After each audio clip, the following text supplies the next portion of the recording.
There are 57 tools to choose from in Silksong, but today I'm going to show you what I believe to be 5 of the absolute best tools for you to run in the game and how to get them, plus a couple quick honorable mentions at the end.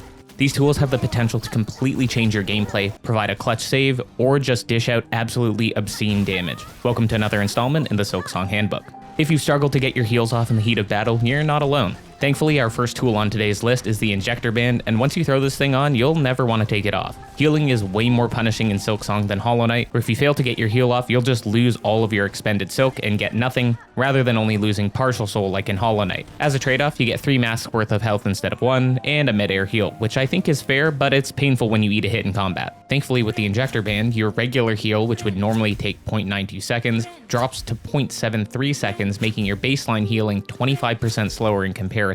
However, if you pair it with the multi-binder, things get even better, where it drops the double heal time from 1.8 seconds to 1.17 seconds, which means the baseline multi-binder heal is a staggering 50% slower to use compared to doing so with the Injector band. This tool truly creates a night and day difference when fighting bosses that give you very little breathing room to get heals off, so it's an easy must run for me on its own, but even better with the multi-binder thrown into the mix. If you don't already have this tool, you'll need to grab the white key, which is just right of the first shrine, then make your way down to the White Ward in the lower middle portion of the Citadel. Progress naturally through White Ward until you get to the swinging scissor boys, then just hop up, then go to the left before claiming your delicious reward. The Long Claw is next up on our list, and it extends the range of your needle attacks by up to a whopping 39% on the Wanderer crest, while going as low as 19% on the Shaman crest, but it's still nothing to scoff at considering it's already got insane range.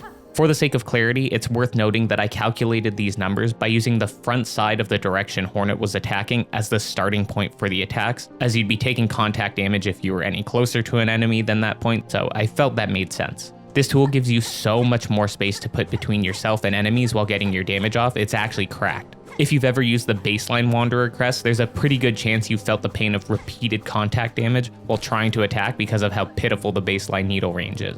It honestly feels like a whole new crest once you toss this bad boy on. Landing damage feels so much more consistent, especially against mobile bosses where not having the Long Claw on would mean missing an attack. Annoying flying enemies are also a lot easier to take down with your up slashes. Interestingly, charge attacks don't benefit from this, while pogos actually do, though only by a small margin, with the Reaper crest only getting about an 8% wider arc diameter, but it's still something, and it does make pogo consistency that little bit higher.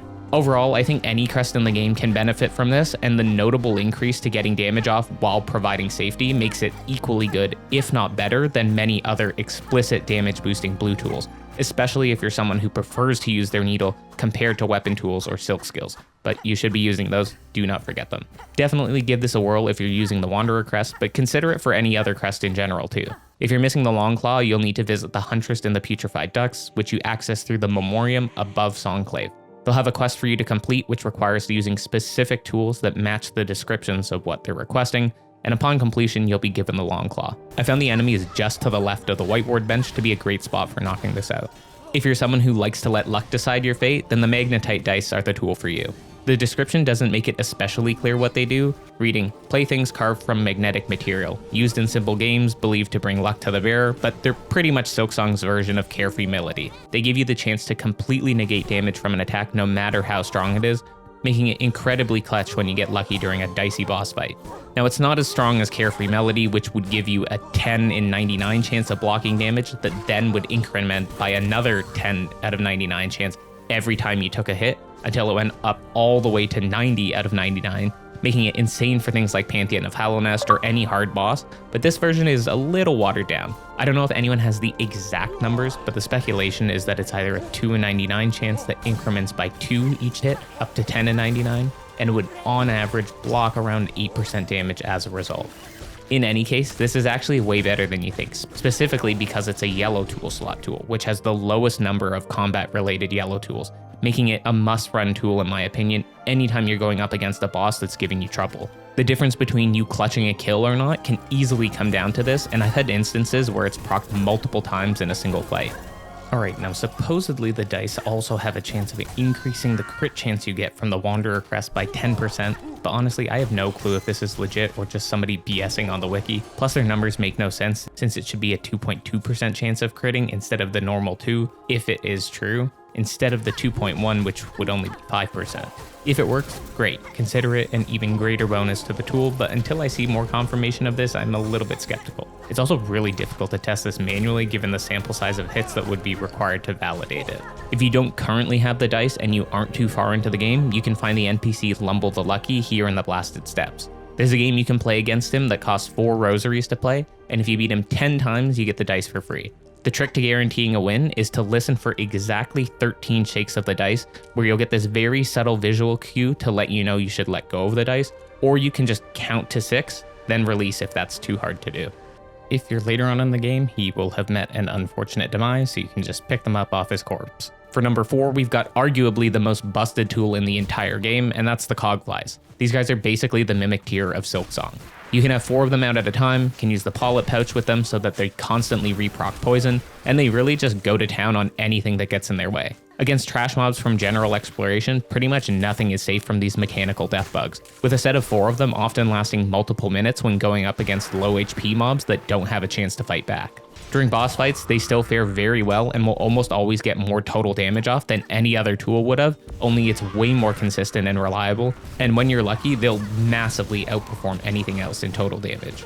The only shortcoming of them is against bosses with larger AoE attacks that can give them a taste of their own medicine, and then they'll get blown up pretty quick, but if you're tactical with when you throw them out, like using them to close out the final phase of a boss fight, you'll find it hard to not use them for every single fight after that. I'm sure the Cogflies are going to cause some polarizing opinions on whether they're just an easy mode noob crutch item, but hey, it's a single player game, so do whatever the hell you want. If you think they're too OP, then just don't use them, it's that simple, but a kill's a kill in my book. If you don't have the great fortune of having the Cogflies yet, you can find them here in the high halls, but you're going to need the clawline harpoon skill to get there, and you'll also need a craft metal to make them once you get there.